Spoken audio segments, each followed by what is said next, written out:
চলে আসছো তুমি? হাত মুখ ধুয়ে নাও, আমি খাবার বেরিয়ে দিচ্ছি টেবিলে।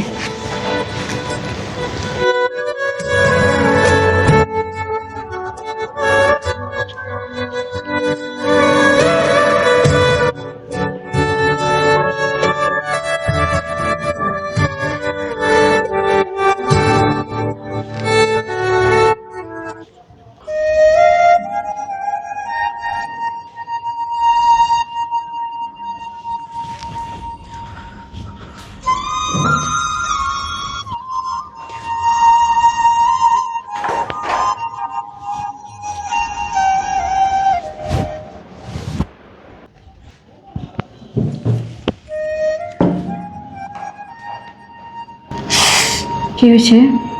না কিছু না। শোনো, হ্যাঁ বলো। ভাবতেছি আমার জন্য একটা শাড়ি কিনবো, হ্যাঁ কিনে ফেলো। ম্যাচিং করে কিছু জুয়েলারি কিনবো, আচ্ছা কিনে নাও। আর তোমার জন্য এক জোড়া জুতাও কিনবো। না আমার এখন জুতা লাগবে না, আমার জুতা আছে তো। কিন্তু না কোনো কিন্তু না, শুধু শুধু টাকা নষ্ট করতে হবে না জুতা কিনে। তোমার যা যা লাগে তুমি কিনে নাও, পার্স থেকে টাকা নিয়ে নিও, ঠিক আছে? আচ্ছা, একটা কথা বলবে? হ্যাঁ বলো। তুমি টাকা ইনকাম করো কার জন্য? টাকা ইনকাম করি কার জন্য সেটা জানি না, তবে বেঁচে আছি তোমার জন্য।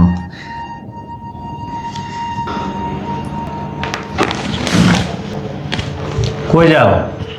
লবণ নিয়ে আসি।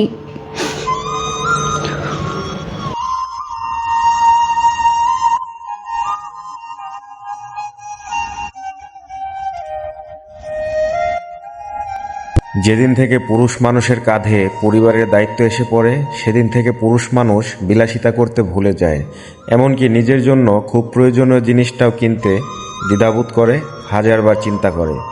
পুরুষ মানুষ উপার্জন করে ঠিকই, তবে সেটা পরিবারের জন্য, বৃদ্ধ মা বাবার ওষুধ কেনার জন্য, স্ত্রীকে ভালো শাড়ি কিনে দেওয়ার জন্য, সন্তানদের ভালো স্কুলে পড়ানোর জন্য, পরিবার নিয়ে ভালো বাসায় থাকার জন্য।